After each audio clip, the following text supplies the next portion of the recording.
bit.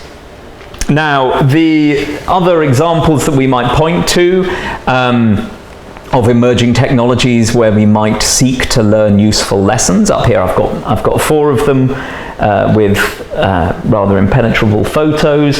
Up there, the top left is actually that's a photo of, at the time, it was Britain's only planting of a genetically modified crop. This is at Rothamsted Research, just outside London.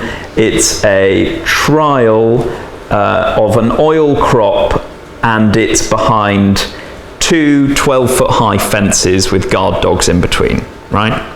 This tells you what a weird situation we got into in Europe about genetically modified crops. You here are surrounded by them. This is how we grow genetically modified crops.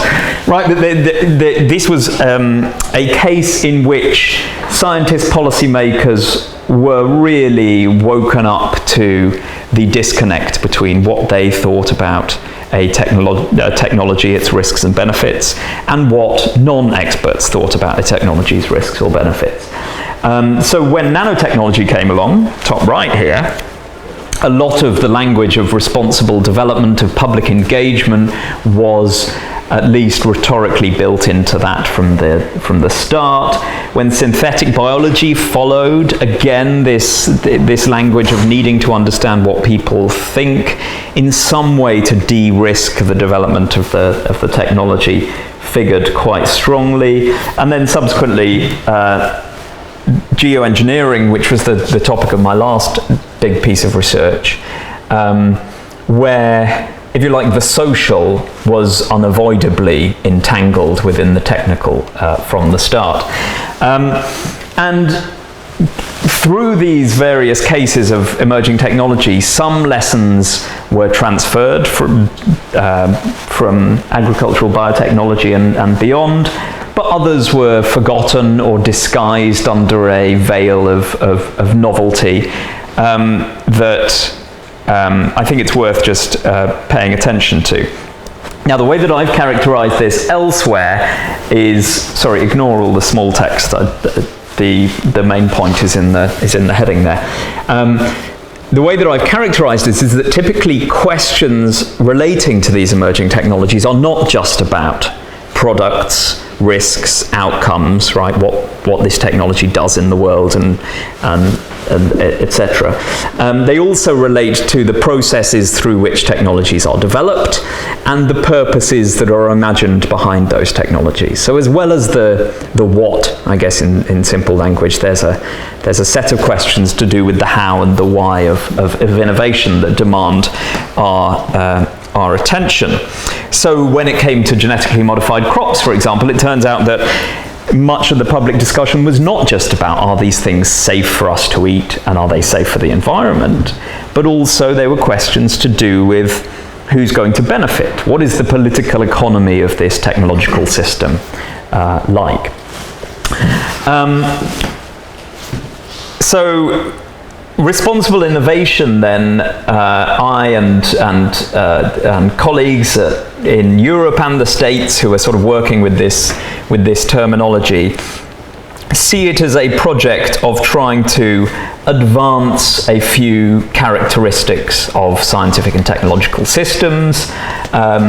My own breakdown of this has been in terms of anticipating, including, reflecting, and then responding.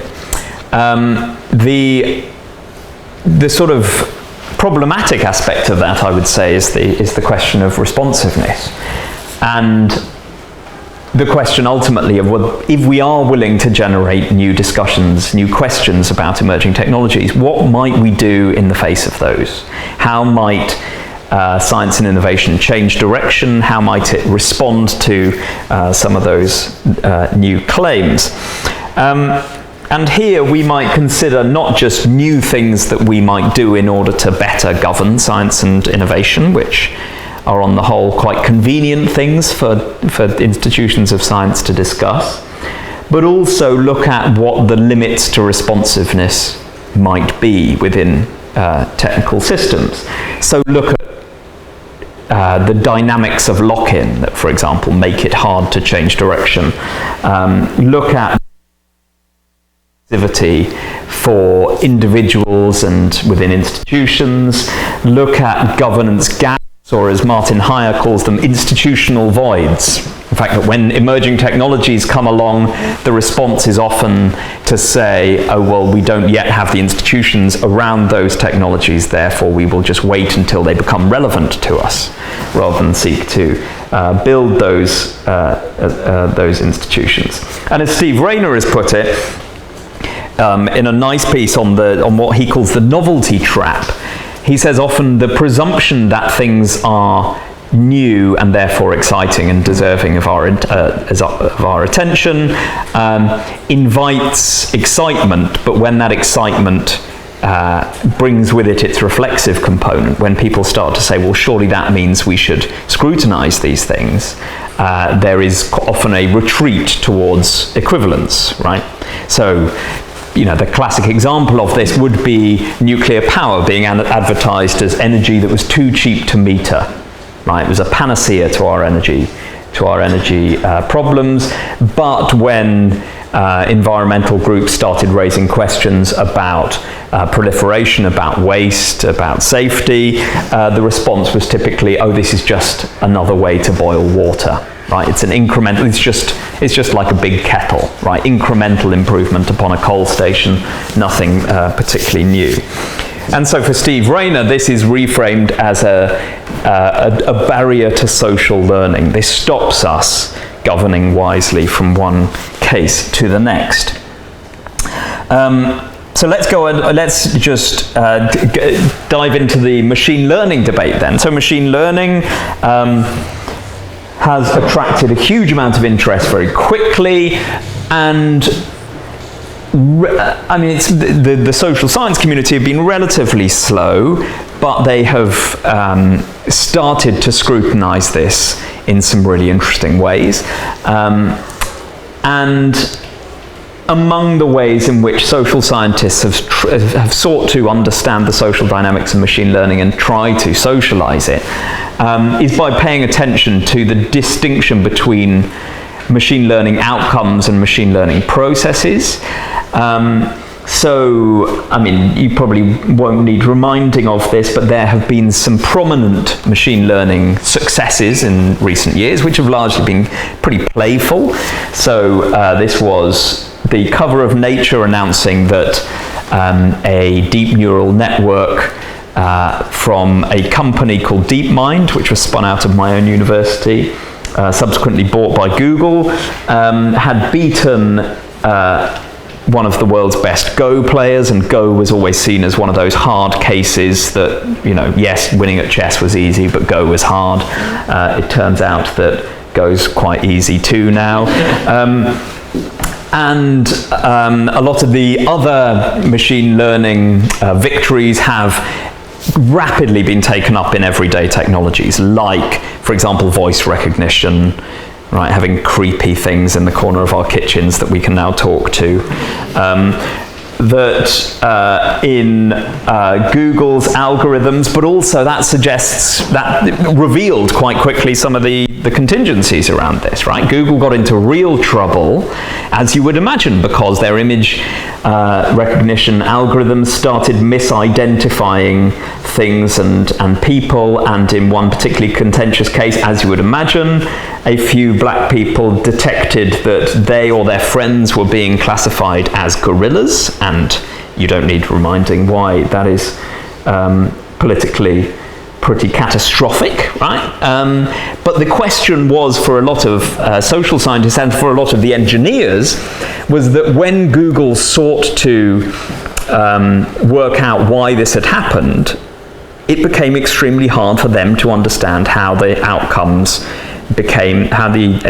were what they were, right? What were the processes behind it? Well, we don't actually know. And machine learning scientists, so for example, the scientists behind the AlphaGo program, would talk in the language of, well, these algorithms are now teaching us things, right? So that they don't quite understand the processes. In engineering and language that has been taken up by social scientists, this is framed as interpretability, right? How did these outcomes happen? And the opacity of processes, therefore, has become a cause for concern. And in governance terms, we might immediately say, well, what does this mean for accountability? What does it mean if we want, for example, a paper trail relating to how accidents happen around self-driving cars? So this is one of those areas. Just to bring you up to date, so my old employers, the Royal Society, yesterday brought out a report on machine learning that would have been a whole lot better had I still been there. In some ways, this is quite an interesting report. You know, they went out and they did a program of public dialogue to understand what people might think about this, which is, you know, itself a process of social learning, but that wouldn't have happened 20 years ago. But they have some sort of odd, clunky language, like saying, well, of course, you wouldn't want to govern all machine learning, which suggests that they have a particular view of what they think governance is, and also a particular technological culture coming from the world of software, in which software was relatively undergoverned compared to hardware. That just struck me as a sort of interesting reflection of the sorts of governance cultures that are emerging around machine learning. I think an interesting thing about the self-driving cars example then is that it starts to harden some of those questions around software, if you like. So if machine learning has largely been seen as a software concern, and software is relatively lightly governed compared to hardware, what happens when those sorts of assumptions, those sorts of cultures move into the real world of hard things that could crash into you, that can travel at 100 miles an hour and do an awful lot of damage, right? I'm going to incidentally make the case that this is not really a discussion about risk, except that risk provides a very interesting entry point into the discussion. So self-driving cars, right? We're all excited about self-driving cars. They're going to change the world. One thing that social scientists like doing is puncturing hype. Here is as good an illustration of that as possible. This is a bit unfair what I'm about to do, but I'm going to do it anyway. Here we have autonomous vehicles, right here at the peak of what Gartner, the consultants, call their hype cycle. So this suggests that expectations are as high as they can possibly be about autonomous vehicles, and according to the key, they are 5 to 10 years away, whatever that might mean. And fast forward, they do this every year. Fast forward, autonomous vehicles are starting to fall down into what they call the trough of disillusionment. But the interesting and unfair thing for my purposes is that they are now more than 10 years away. So we have a little paradox here in that we have moved a year on, they have got 5 years further away. So if we keep on going at this rate, in 10 years' time, they will be 50 years away, right, etc. We can play some games with these sorts of imaginations of likely arrival times of the technology. We can also question, well, what do we mean when we say that a self-driving car will be here? Do we mean that you will be able to get in one if you're rich enough? Do we mean that they will be all over the place? Do we mean that we will have new transport systems based upon these? So the arrival of a technology is not in itself a straightforward thing. And the classic STS response to these sorts of projections is to say, well, they are themselves performances, right? We predict that they're going to be 5 or 10 years away in order to make it more likely that they're 5 or 10 years away. This is part of the project of building attention and funding. And there is no shortage of excitement. There is no shortage of funding. Everybody is getting into this rapidly. We are seeing startups. We are seeing relatively young but large companies like Alphabet. We are also seeing legacy car makers making new partnerships with machine learning companies in order to rapidly build their positions in this. This guy is the chief executive of NVIDIA, who are a chip manufacturer who originally specialized in graphics processing cards, which were found to be extremely good structures for the development of deep neural networks, and so they have, as a company, been building their machine learning business. And here he is at the Computer Electronics Show, claiming that AI is the solution to self-driving. So that self-driving has become a solvable problem, right? And that machine learning systems are the way to do this.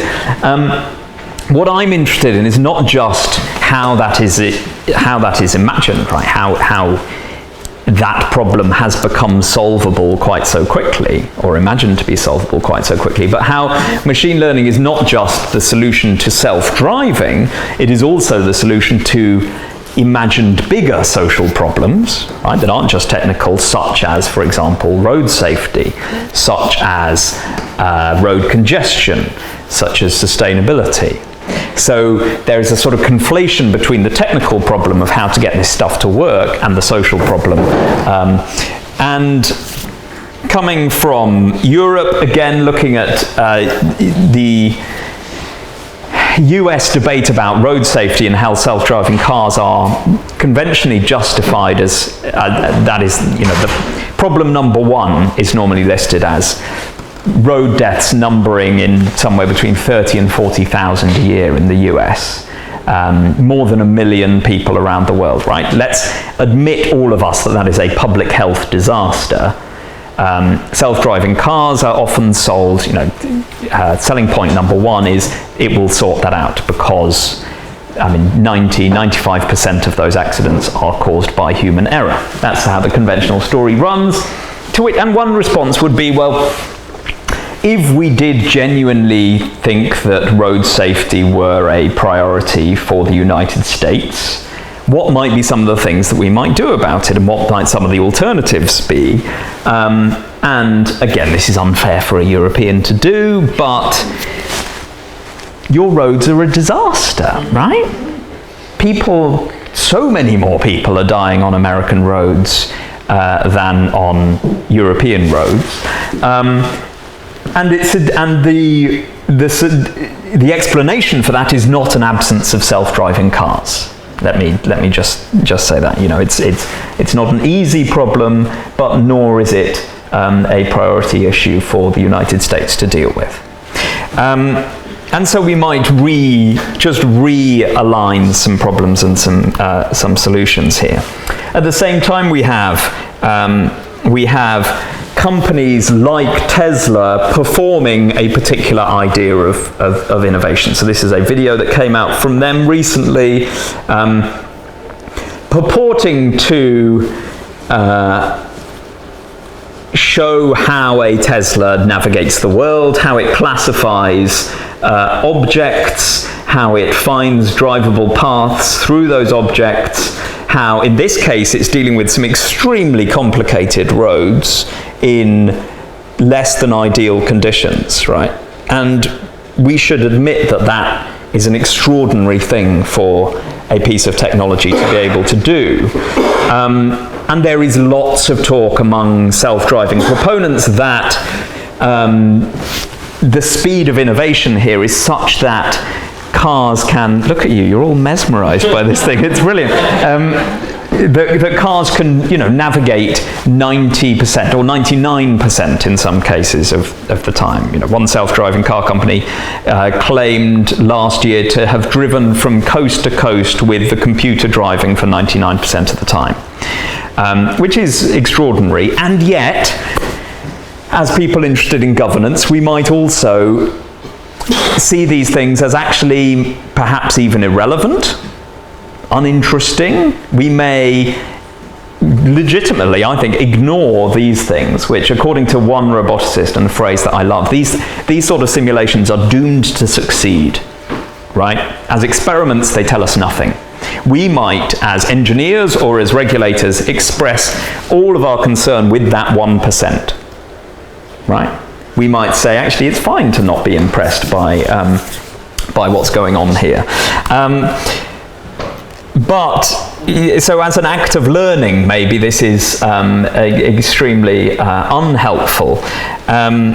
It may be, a performance of a company's learning, but as social learning, it's unhelpful. It suggests that it's a sort of privatization of learning. Here's another privatization of learning, just because I got quite excited about this, that one self-driving car company and a few researchers had started. I mean, the story came out, and this was a couple of weeks ago. The story had come out that simply because the availability of real-world data was relatively sparse, and there just wasn't time to teach the algorithms by driving them around enough. Yes, you can gain all sorts of real-world. You can gather data, and you can train your algorithms using that. So what they had done instead was start teaching their self-driving cars through using Grand Theft Auto. And that had been the simulated learning environment in which they were able to train their algorithms to, for example, recognize virtual road signs that would then become relevant data for the use of their cars. But it gives you a flavor of how learning is happening in this space. Now, at the same time, there's some discussion about what rules we might expect our self-driving cars to follow. So as well as the cars themselves building up in a sort of autodidactic way rules for navigating the world from data and from experience, real or simulated, there's also been quite a lot of discussion about, well, what sorts of rules might we teach our self-driving cars? And if you're an applied ethicist, this is brilliant, right? Because applied ethicists come at these sorts of issues, and they have their trolley problems ready to go, and it turns out that self-driving cars are a wonderful way to play around with some of them. One of the most interesting pieces in this regard, I thought, was this paper that came out in Science, because it, rather than doing the job of a thought experiment, what they did was empirically test, well, what would people actually want? What sorts of decisions would they like their self-driving cars to make? Right? Would they like their self-driving cars to be consequentialist, or in some way, or have other ethical frameworks? Right?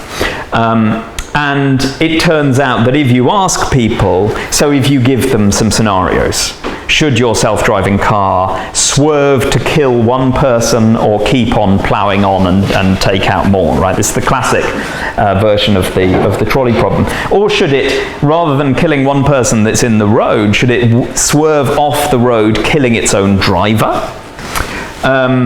Or should it only do that in cases where there are lots of people in the road, and killing the one driver would be the consequentialist preferred outcome?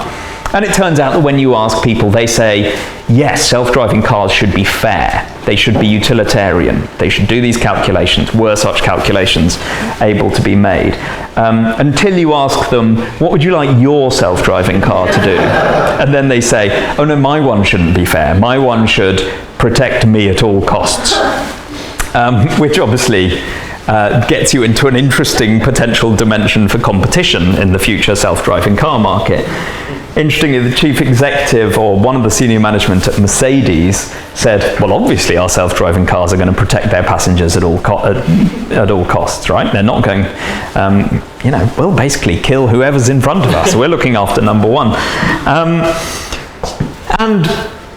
Fine, but let's not pretend that this captures the complexity of the discussion about self-driving cars. I want to just briefly mention this, because I said that I would. Why I think autonomous vehicles is a misnomer. And I mean, initially I was thinking, well, obviously autonomous vehicles is a misnomer. People in science and technology studies, we know that the language of technological autonomy is more often a performance than a reality, right? We have helpful books by Langdon Winner to tell us that technological autonomy is something that might be aimed for, but is not. But technologies are not self-creating. They're not self-governing. They are products of human values. But there's a more interesting way in which autonomous vehicles is a misnomer, and that's if we look at some of the early history of self-driving technologies, we can see that actually for a long part of that still short history, autonomous highways were seen as part of the picture. That the thinking was, there is no way that a car, no matter how smart, is going to be able to navigate the world as it is, and therefore we will have to program our highways so that they can talk to cars. Right? That's the obvious way in which you make that problem a solvable one. That view has rather fallen by the wayside as machine learning has overtaken it, because now most of the narrative of self-driving is about saying the infrastructure is a fixed thing. We will navigate our way through the infrastructure, no matter how complicated, no matter how what the conditions. And that takes you to a rather different view of innovation, I would say. It takes you to a place where the technology is not just autonomous in the technical sense, but is also autonomous in the political sense. So in which actually you're saying, no, these things should not be regulated, they should largely be self-governing, they should be allowed to emerge into the world with a degree of political autonomy so that they can learn, and that infrastructure is not a concern of ours. Now, actually, what we will see, I suspect, is subsequently an awful lot of pressure being placed on infrastructure to be upgraded in order to suit the demands of these so-called autonomous vehicles, but that isn't being made explicit at the moment. I think it's worth paying a bit of attention to some of the history of emergence of the automobile as an analogy here, to recognize that whenever new forms of transport emerge and we have mixed modes on roads and we have difficult, messy transitions, the modes of control are never just technical ones. What does the machine need to do in order to survive here? They are also social. So this is a poster, and this comes from the historian Peter Norton. This is a poster that was designed to shame pedestrians away from roads in American cities in the 1920s. I think it's 1920s, maybe 1930s. And again, this is a US-European difference in that we largely, I mean, jaywalking is not a misdemeanor in most of Europe, but it was recognized, and under pressure from car manufacturers as cars started to become ubiquitous, it was recognized that if pedestrians were to be safe, then they needed to be kept off roads.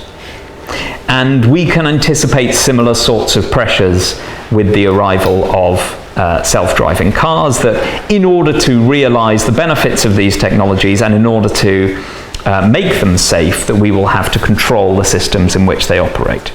Right? We shouldn't forget that an aeroplane autopilot operates not just through the control of the aeroplane, but also through the control of airspace. You aren't just allowed to do the equivalent of walk your dog through an aeroplane flight path. Right? That space is controlled as well as the technology is controlled. And that sort of experience should inform our social learning. Now, at the same time, when it comes to Tesla, we have a really haphazard process of alternative pedagogy that is taking place in interesting and visible ways. Actually, you only need to spend a bit of time on YouTube to see what is a really peculiar set of behaviors by Tesla drivers. This guy's asleep in traffic in his Tesla Model S. This woman down here is embarrassingly Elon Musk's wife. And even though the Tesla autopilot system advertises itself as a hands-on experience, right? They say, obviously, you've got to keep your hands on the steering wheel because you're a responsible driver. Right? YouTube is full of videos of people doing very, very different things. Among, rather morbidly, the one YouTube channel is this guy who is the guy that died in that accident. And before he died, he was an evangelist for the technology. He ran a YouTube channel where he was one of many people experimenting with testing the limits of this new technology and then broadcasting the results of those experiments. This is a little Easter egg within an early version of the software that if you pressed a combination of buttons, it would turn your dashboard into something like the road from Super Mario Kart. Brilliant. Okay. And it tells you something about the culture of innovation that is infusing these sorts of discussions. This guy, in response to Tesla, after the crash happened, they said we're going to circumscribe the use of this technology slightly more. We're going to demand that you put your hands on the steering wheel more often in order to tell the car that yes, you are paying attention and you haven't just fallen asleep or looked off in the other direction. This guy was so annoyed by what he regarded as that nannying piece of technology that he came up with an extremely low-tech hack for it, where he attached his steering wheel to his windscreen with an elastic band, which put just enough pressure on the steering wheel that meant that he didn't have to put his hands on the steering wheel. Another guy, another Tesla owner, on their own website's forum talks about how you can do this too using well-placed weights on the steering wheel. So if you stick weights to the steering wheel, then you can convince it that yes, you are holding on, and then the car will keep on driving. So these people are in some way hacking the system back to a situation of self-driving, even though Tesla's legalistic line on this is that no, this is not a self-driving technology.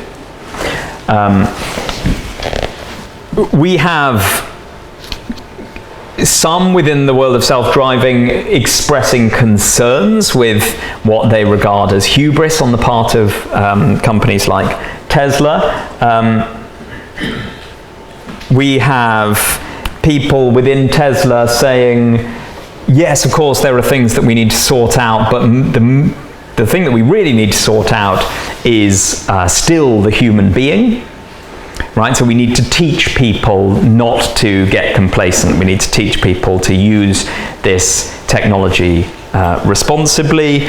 And that was largely the line that came out from the first of those crash investigations that the one that has reported, is that largely the lessons to be learned here were about human error and were about human complacency. So there's a clear deficit being identified there to be filled with education. Another clear limit to responsiveness here, another clear driver of the debate is an imagined race. Right? Classic language, whenever an emerging technology attracts sufficient hype, it is seen as a race that different countries, different states, different companies need to be at the front of. And this imagined race characterizes the governance discussion. Right? So we should be desperate for anything we can find to save people's lives, meaning we should accelerate the automation of vehicles. And